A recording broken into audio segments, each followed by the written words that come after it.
Оваа година здравствената организација излегува со податоци од 17,5 милиони смртни случаи кои што се од кардиоваскуларни заболувања, и тоа е стварно алармантно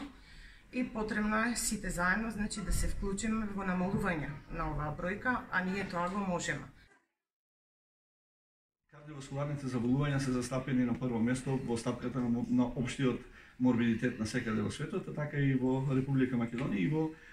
институцијата каде што ние ги диагностицираме и третираме пациентите. Значи, отприлика 2/3 од сите заболувања кои што се јавуваат во текот на една година отпаѓаат на кардиоваскуларни заболувања, од нив 2/3 отпаѓаат на болести на срцето и крвните садови, а 2/3 од нив отпаѓаат на болести на срцето. Така да не случајно денешниот назив или денешното мото на одбележување на светскиот ден на здравјето го поставува во централна положба срцето, нашето срце и срцето на тие околу нас.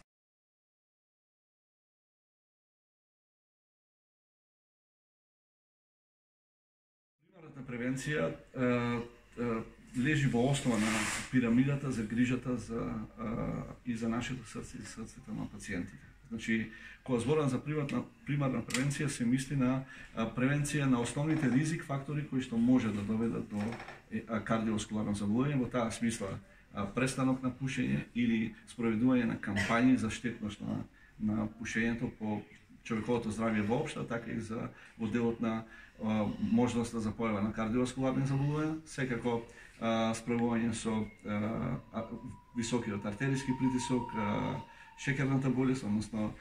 диабетот и покачените масноти во крвта, и секако сите оние активности кои што може да доведат до редукција на овие ризик фактори се од особено значење за примарна превенција, односно спречување на можноста да дојде до кардиоваскуларни заболувања или намалување на можноста за пациентите да може да оболат од кардиоваскуларни заболувања. Тука секако спаѓа физичката активност.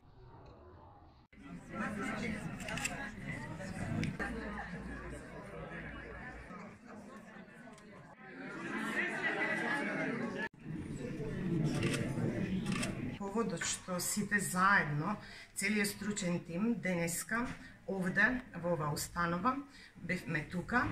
е да се приклучиме и ние на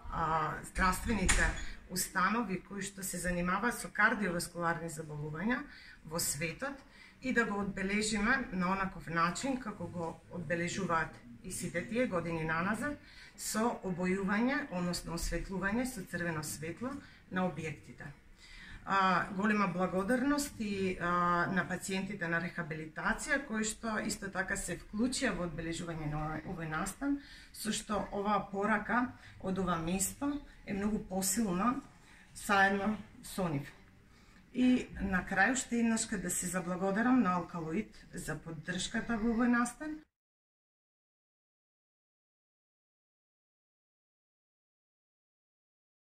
Тој настан ќе бидат наменети за децата со здравствени проблеми од семејства со социјален ризик,